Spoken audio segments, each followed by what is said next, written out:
Welcome to NFL Daily, where we haven't lost a game in a couple of weeks, trying to keep that streak going. I'm Gregg Rosenthal. Here on Stage 5, if you're watching us on YouTube, Cynthia Frelund and I making our weekly picks against the spread, but on the set of Game Day View, where she's picked a lot of games correct over the last few years. But yes, she is 6-0 picking games against the spread over the last 2 weeks. Are you going to bring that hot streak into the playoffs? I mean, yeah, absolutely. Who would want to lose their heater? No one, ever.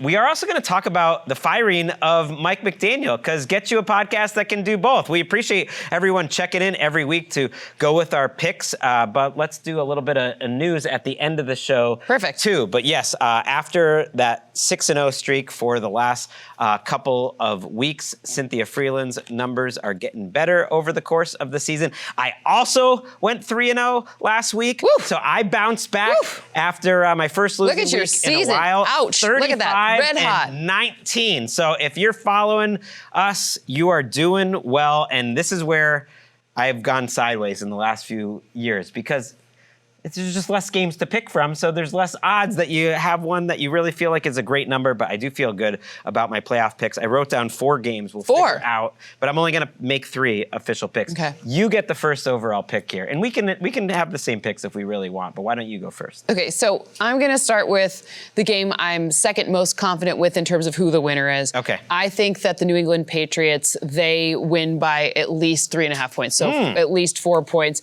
I love that the Patriots are getting back on both sides of the ball in the trenches, really integral pieces in Milton Williams and Will Campbell.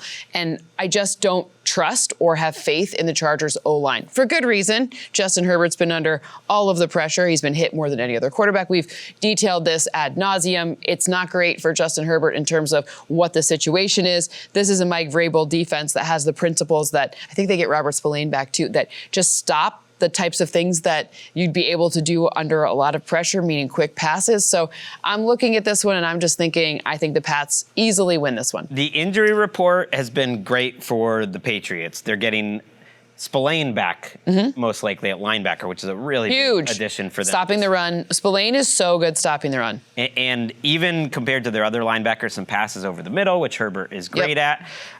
Look, they get Harold Landry back this week. He's been out for a month. You mentioned Milton Williams, Will Campbell, and it is the offense that makes me feel better.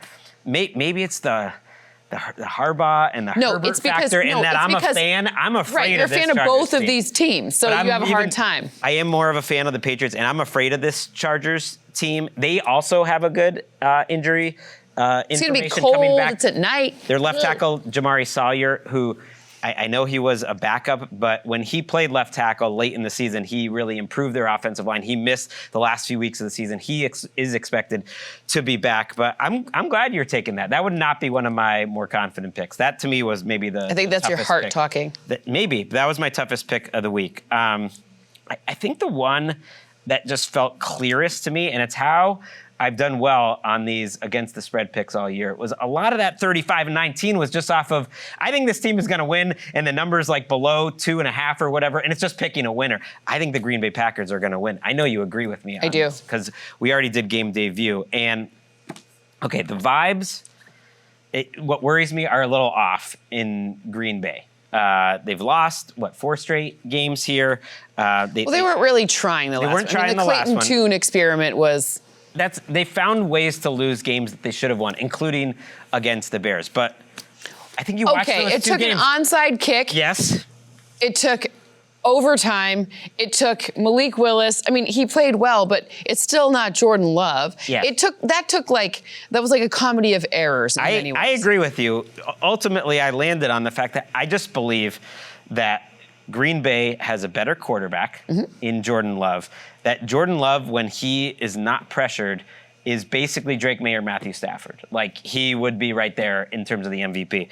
And I don't think the Bears are going to be able to pressure. The question, I guess, with the Packers, and I feel good about them, I think LaFleur is a rare coach that can kind of match Ben Johnson. To me, the coaching matchup in this game is even. The head coaches are great. The coordinators are good. Okay. Where do you think about the coaches? Well, you have to remember there's 2 sides of the ball, right? So while I know Ben Johnson, he's technically responsible for the defense, I don't think he's really navigating the defense. So you're talking about... done a pretty good job. Has he done better than Jeff Hafley? I don't know. We'll see. Jeff Hafley, since Micah Parsons got hurt, it hasn't been great. Quietly, they've still used simulated pressures. That's how he manufactures some looks that just make things. And Caleb Williams is doing it like very weirdly. Like you don't have 9 wins with a sub 60 completion percentage. You just don't. No other quarterback has more than 3 such wins this season. I just think they're relying on very high probability things. So meaning interceptions from their defense or turnovers from their defense, and the quarterback not throwing interceptions despite having a despicable completion percentage. Whoa, 58%. It's the lowest among qualified quarterbacks. Yes, I'd say that's pretty not good. Despicable. It's decidedly ungood. Look, my head is all about the Packers, and my pick is the Packers here. I do think that the Bears have had a little special sauce all season, something you can't quite measure. Oh, but agreed. The fact that the last 2 weeks they've lost heartbreakers does make me feel a little more confident that maybe this is a team that's run out of gas. Meanwhile, the Packers, Josh Jacobs should be healthier. Zach Tom, literally their best offensive lineman, expected back for this game. And so I just think they're a better team, and I think the Green Bay Packers win. So that is my first pick. I know you agreed. You can take that as one of your picks. Do you want to, or do you want to make a different second pick? Well, my second, I'll decide if it might be my third pick. Okay. But my second pick, I think the Bills cover the 1-point spread in Jacksonville. I understand this is going to be a very trendy pick to pick the Jags. They're on a heater. They've won 8 straight. This is their 9th. This would be their 9th. I know what happened in 2017. I watched that game. I remember it. But this is a totally different team. That was a long time ago. I'm looking at the opportunity in this one for Josh Allen to look, he's looking at the entire picture. He's saying there is no Patrick Mahomes. There is no Joe Burrow. There is no Lamar Jackson. All of the usual foes are not there. This has to be it. And yes, he didn't play more than 1 snap last week. Understood. But when you're looking at what are the different opportunities, what is going to go on? The defense, we talk about how bad the defense is. Yes, they are second worst against the run. However, they are best against the pass in terms of yards given up per game. And I think that Trevor Lawrence, I still think that there are ways to beat this team should you lock down some of their pass catchers. And again, this one is mostly like a Josh Allen pick. He is by far and away the best quarterback in this matchup, and that really matters. You are convincing me. And by the way, the people will tell you the Josh Allen stat that like on the road he's 0-4. 3 of those were at Arrowhead. Right, and one of them was one of the greatest quarterback performances of all time. The overtime game, I will be convinced until the day I die that the Bills would have won the Super Bowl if they had won that coin flip. That team, the winner of that game 100%. Was winning the Super Bowl. 100%. I've never seen a quarterback play any better than that. Which is why you've scared me off of the Jags. Okay, if I had to pick all 6 games, I still would take the Jags plus 1.5. Sure. I wrote down 4. In the end, even before you made that case, I was kind of leaning towards dropping the Jags out of it. One of the things Josh Allen said this week scared me. And I'm very susceptible. It scared you to him losing or winning? It scared me about the Jags. Oh, okay. I kind of like this Jags team. I would like. Who doesn't like that? I like them too. I'm not. Yeah. I would like all of the teams to win, but I think they're a great team. I think the winner of this game has a real chance to make the Super Bowl. Okay. But Josh Allen talked about that week off and all the preparation. They've been getting ready for the playoffs now for a week and a half, and how Josh Allen went over all the tape with Joe Brady, his offensive coordinator, and how he just recognized, I've been trying to play hero ball too much, trying to do too much. There's been a lot of easy move the chains receptions that I just haven't been taking because I've sort of felt this pressure to be Superman, and I'm going to start taking those. And for some reason, the experience that Josh Allen has and just his level of talent, and oh, by the way, like in the playoffs, he runs even more.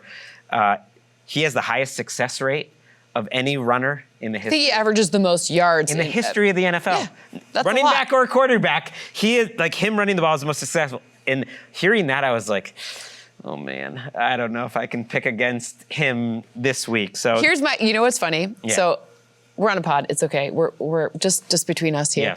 Yes. On Game Day View, you showed your argument was about Sean McDermott for something, and I saw you show. Yeah. And yet you picked the Jags. Yeah. Do you think that are you like jinxing it? Because I'm not trying to. What happens if the Jags win? Are we sitting here next week and having a dual pod again about another coach that's not there? That could possibly. I mean, I think that's how high the stakes are in this one. I think that's how high the stakes are for Sean McDermott. You've been someone that I haven't asked anyone that's not inside it. This is just purely one of those things where you're opening a new stadium. You have Josh Allen. This is your best chance to win, even though it's been a rough year in many other dimensions. I agree with you. When I've put that out there, and I alluded to it on Twitter, so we're going to get to the Mike McDaniel firing in a minute. But it is crazy that a week ago, all the insiders were saying, well, there might not be that many moves this year because it's not that good of a coaching market. It might be like 3, 4, 5 teams max. We're at 8 now because of McDaniel. And it could be up to 10. The rest of the league is watching this weekend because Mike Tomlin could possibly shake loose or just not coach next year. Matt LaFleur could possibly shake loose because it seems like something's going on with the money. I don't know. And then Sean McDermott, in your case, and I mentioned that, and all the Bills fans were like, you should do some research and ask. There's no way Terry Pagula's going to do that. You don't know anything about Terry Pagula. He would never do that. Sean McDermott, he loves it. I don't know. I think it could happen. I think you like that impression? I don't know who Bills fan was, but I love random Bills fan. I love Bills fans, but no, I'm not suggesting that it's something he wants to do, but I do think that he would be motivated to do it. It depends on how it looks. It depends on how it looks. I don't know. And what really set who he loves more is Josh Allen, and Josh Allen is far more, irreplaceable. You know what set off some alarm bells for me? I thought Sean McDermott took a couple shots maybe at Brandon Beane very subtly in the press conference where he talked about how they didn't have enough active cornerbacks, so Maxwell Hairston had to play all last week, and then he got hurt at the end of the game, his first-round pick, because the roster basically doesn't have enough cornerbacks, so they tried to trade for a guy who retired, and okay, that was number one. He also kind of pointed out how great Jacoby Myers has been, what a great acquisition that's been when the Bills might have wanted Jacoby Myers. Shots fired. It just feels like something's going on there. So actually, I feel good that I'm getting off of the Jags, Anyways, even though I don't know. I could see either way happen. Okay, so that's your second pick, Bills. You took the Pats. I have the Packers. I'll go with a boring pick. This might be your third pick. It might not be. I will take the Rams minus 10.5.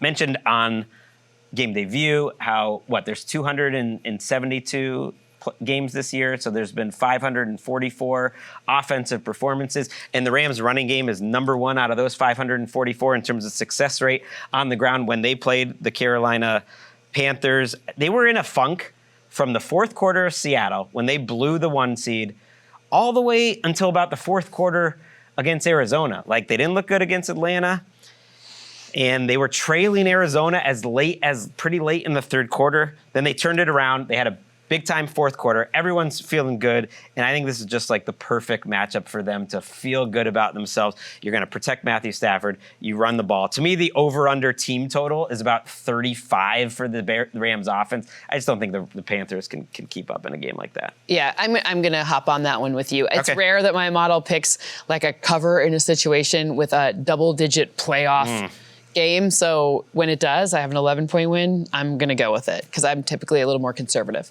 Yeah, I wrote down all these numbers, and I don't know what they mean anymore. I think it says second pressure, number 2 in pressure rate. Number 2, against pressure right now. The Rams are when they're not pressured, they're the number 2 offense in the league, whereas the Panthers create some of the least amount of pressure. They create the least. And then on the other side, that's what I was thinking about, was that the Rams are actually creating the second most amount of pressure, especially when they don't blitz. They're great. And then the Panthers on the other side, not really a great team when Bryce Young is getting pressured, and it's just when Bryce Young feels like a mismatch. Yeah, the interesting part there, though, the only thing I do there is a fun note you can find somewhere where Tommy Tremble just needs to catch 2 passes. Okay.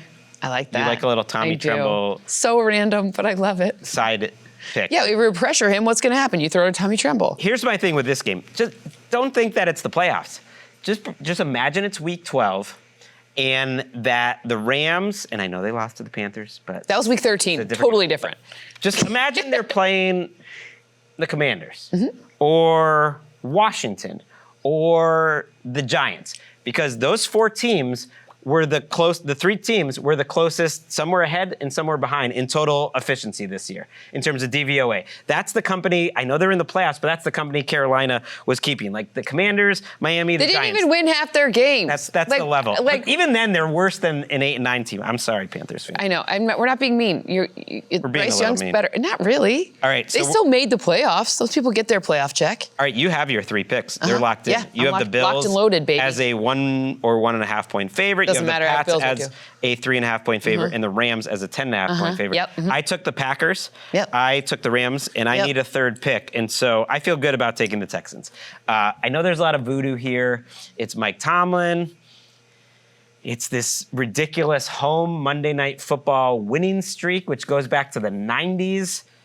Does spook me a little bit just because there is something about the Steelers that is greater than the sum of their parts. Their defense could ball out. Like, they have a lot of talented players, and it's a faulty Texans offense. But what have we been talking about all season, both? Defense.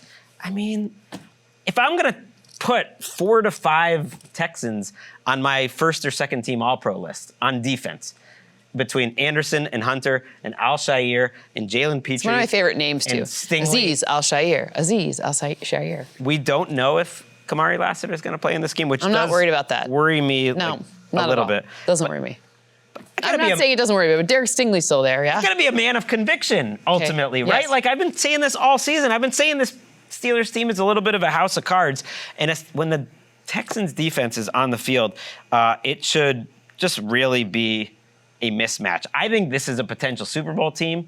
I think you like them too as a dark horse. If you're looking at the futures odds that the Texans of kind of the lower contenders to either win the Super Bowl, make the Super Bowl, I think the Texans are a pretty good pick.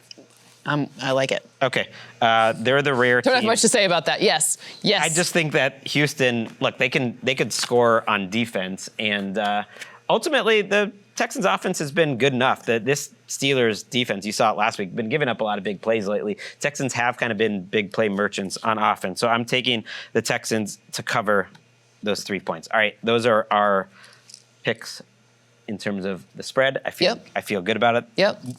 If you're kind of keeping track, I think the only game we didn't hit was 49ers Eagles, which does feel like the stay away game to me. Like, I lean Eagles, but I'm staying away from this one in large part because right now, at the time of this recording, I don't know for sure if Lane Johnson's playing. I also don't know for sure if Trent Williams is playing. And you know me, I like the trenches. If I don't really know what's going on in the trenches, I just don't feel good about it. Plus, I just think Shanahan has some sort of like spell over Jalen Hurts, and there's something weird about this game. I mean, remember Brock Purdy, his arm fell off, and that was unfortunate. That was unfortunate, but something happens in this one. If it was the regular season using that test, I would probably actually just take the points, but that's why it's a stay away to me, because I don't trust this 49ers defense at all. Correct. And yet I don't really trust the Eagles as a heavy favorite, so just stay away. Forget it. No, absolutely not. Let's talk about Mike McDaniel. Let's do it.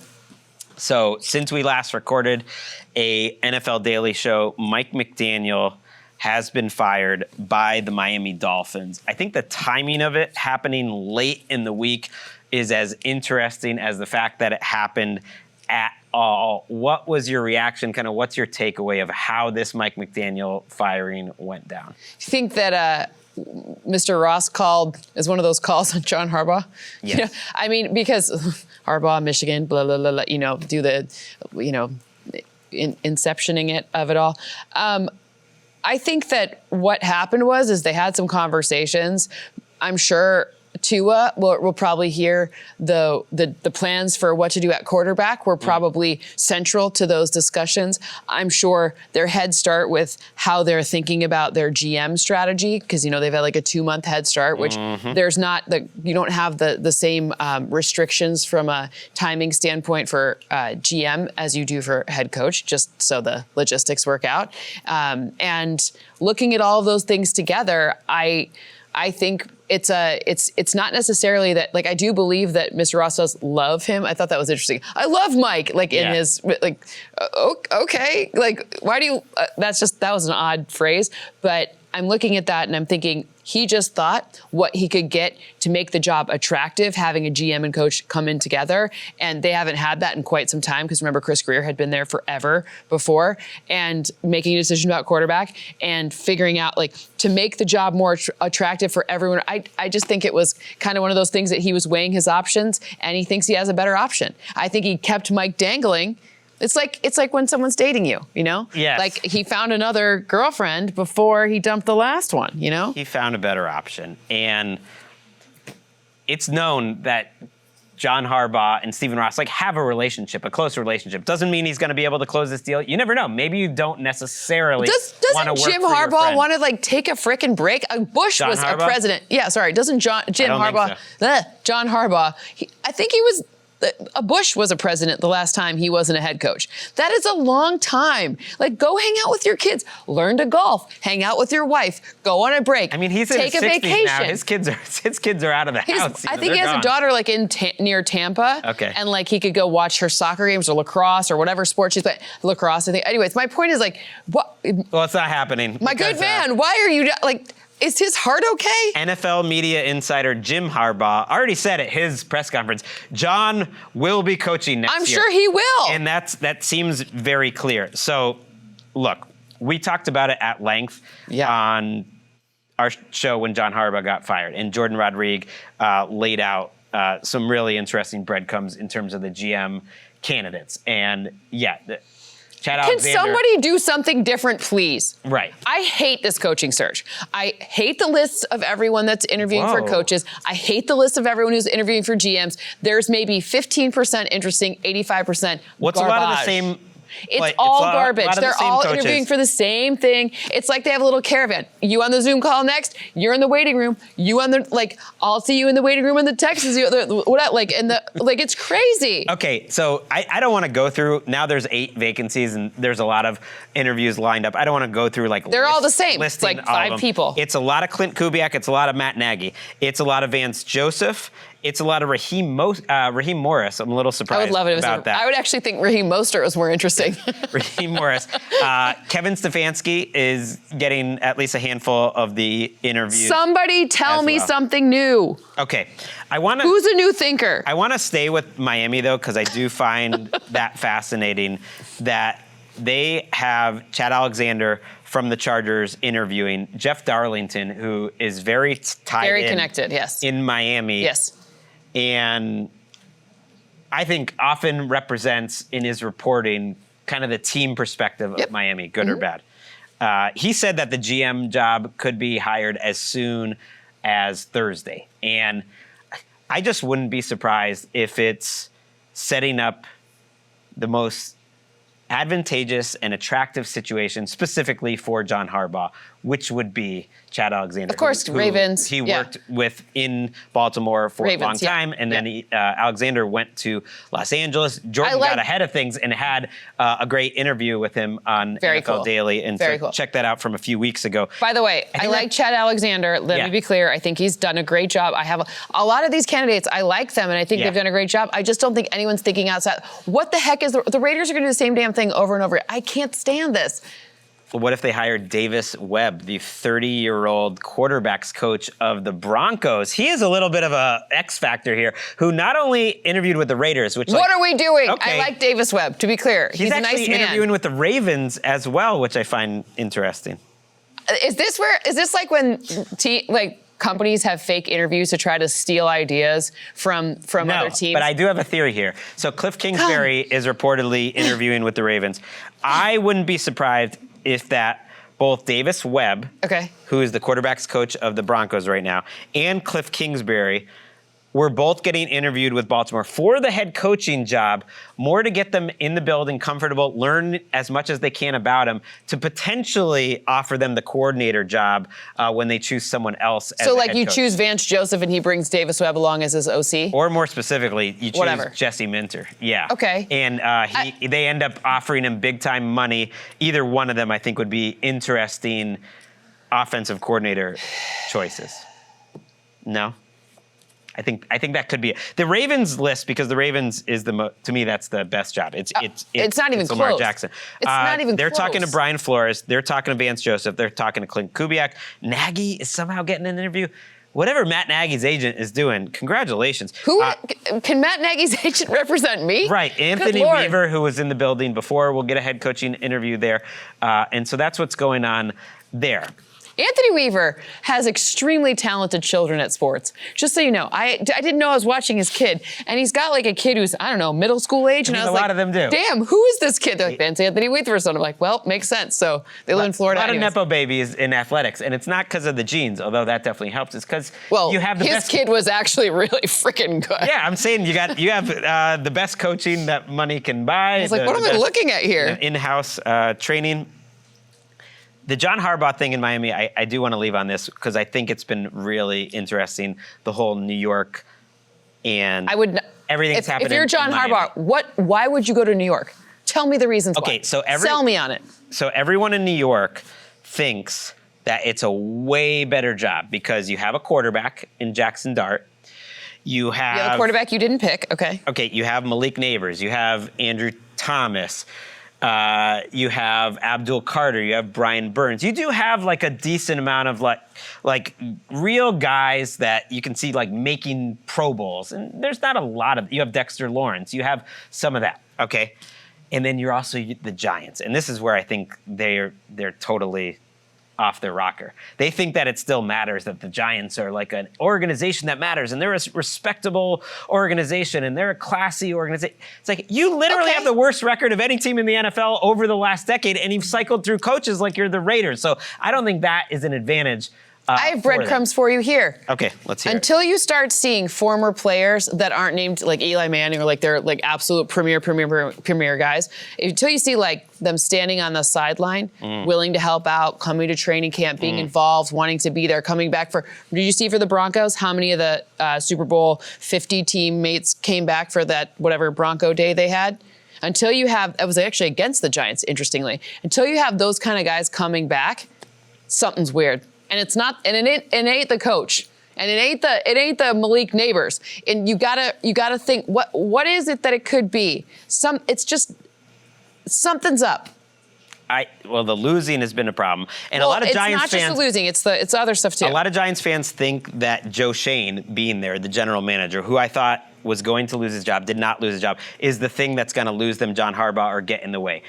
I would say that's not the reason you're not going to get John Harbaugh. That's not the reason you're not going to get Because if you get John Harbaugh's going to get to run that entire building, and he's going to get to do whatever he wants. And if he wants to just flat out fire Joe Schoen, he could do that. Or if he wants to do what Mike Vrabel did with Elliott Wolf, who's helping to run the front office, he could just keep him and have Elliott Wolf help to execute the vision that he has. Like Mike Vrabel is running the Patriots. Elliott Wolf is not running the Patriots, but he was there before. And so if John Harbaugh wanted, he could have Joe Schoen help the cause, and he would bring in his own people as well to be part of it. But I don't know what it is. I don't know if it's Joe Schoen or not. But I'm telling you that when you have a historic team like the Giants that has Super Bowl victories in this century, I mean, in the past 20 years, they have multiple.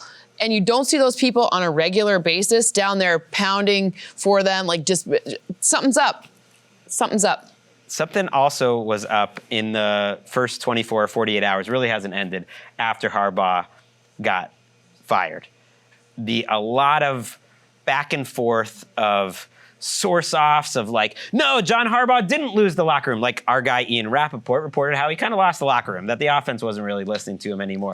And then Adam Schefter said, nothing could be further. I saw you tweet that. I was like, truth. oh, God. I was just like, I love a source-off. I'm not going to lie. A source-off? A little protesting too much. And that's where I'm getting with. And here's my conspiracy. Let's hear it. All we've heard this whole time is like 9 teams are after John Harbaugh, which would mean 3 teams at the time. 3 teams who didn't even have head coaching. Who's his agent?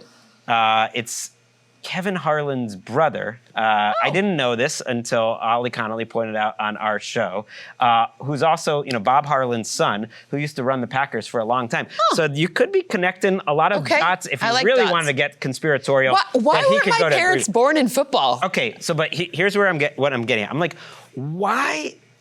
is he going so hard in the paint of like, there's so much interest and the Giants love John Harbaugh and he's going to be the best guy ever. And I was like, he really is the best coaching candidate in this cycle. Like, you don't have to go so hard. Like, you don't have to be leaking to everyone so hard. If you are the dude, you're going to get the job.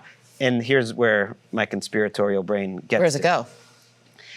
That all along, John Harbaugh's wanted to go to Miami, where his friend is the owner, essentially, that it's Miami, and he just thought it would be a good fit, and that making the Giants salivate and making it just so obvious how much the Giants love John Harbaugh and how popular John Harbaugh is going to be, with just like, hey, let's speed up the process here, Miami. Let's get rid of Mike McDaniel. Like, let's get as much money as we possibly can for our client down in Miami, which is our preferred landing spot in the end. And the Giants end up just being kind of a leverage play where they're using the Giants and the market in general to get their client the best possible deal as soon as possible. I mean, how bad is that we were talking about?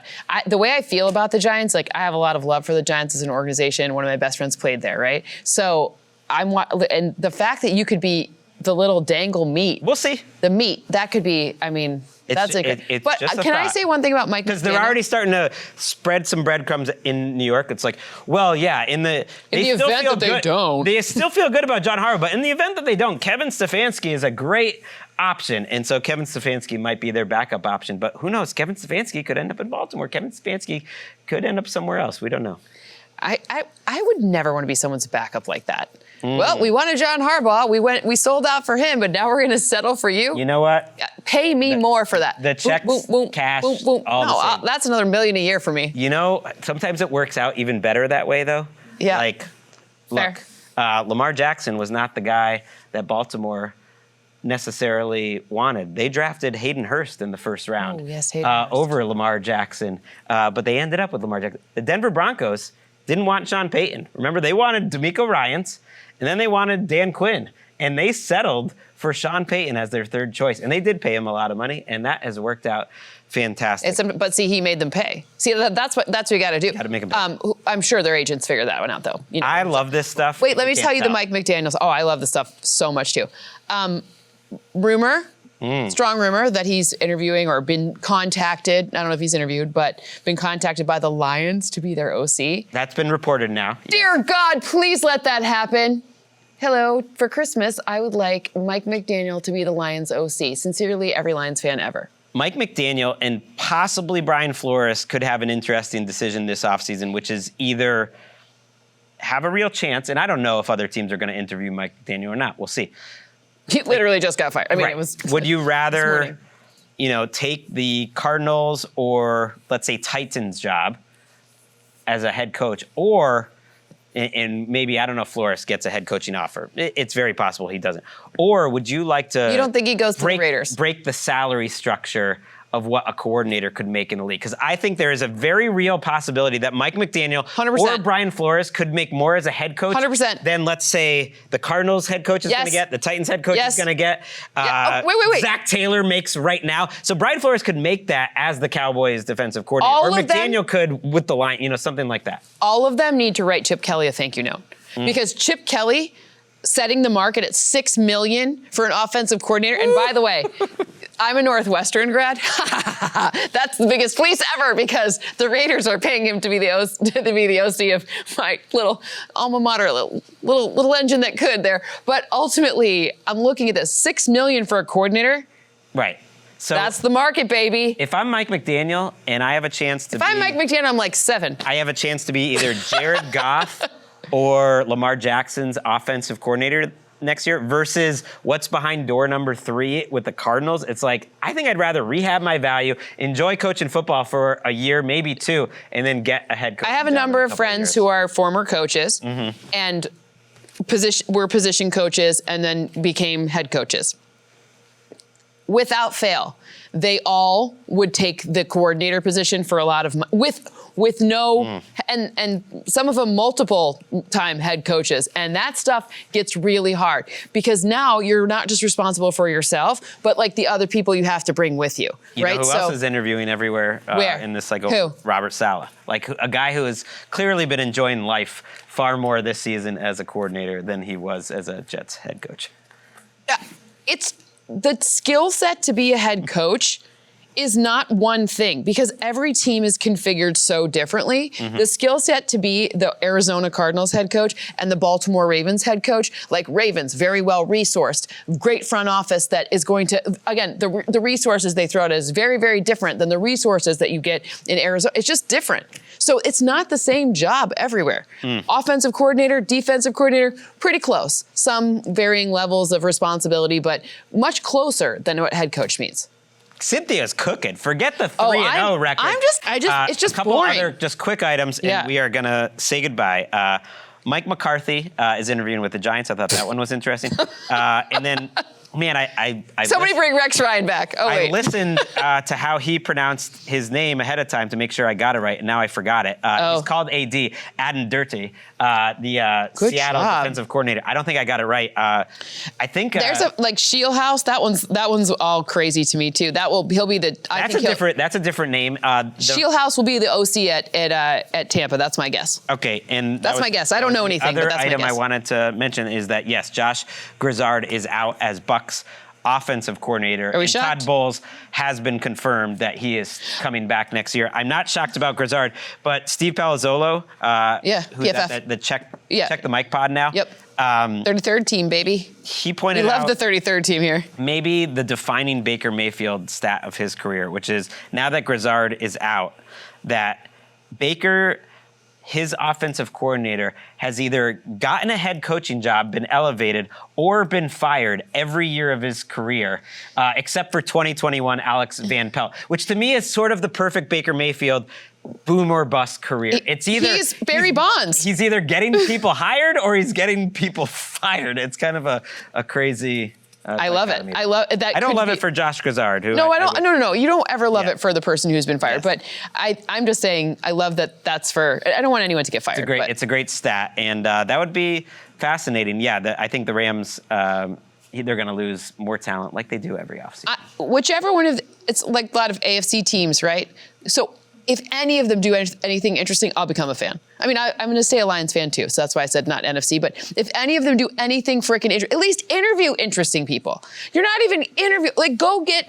If it's me, I'm going to interview some college coaches just to learn something and give them the leverage for going to make more money in college because that's a crap job. They need more, having to recruit kids over and over again, your same kids, and they can just leave you after committing. That's just awful. But you gotta wait out Kurt Signetti for the I think that he's at least interesting. He would be interesting. At least interview these people. The great part is this isn't over. No, I'm with you. That we will possibly have more if Mike Tomlin's gone or if LaFleur's gone or McDermott. We'll obviously be tracking all of that. We will be back in the feed on Saturday night. Ooh. I am really looking forward to it. We started this last year with the NFL Daily in the playoffs, going live after every playoff night. So it'll be me and Bill Barnwell live on YouTube. Come and join us right after Bears and Packers ends on Saturday night. It will be live on YouTube, and then of course it'll be in the feed.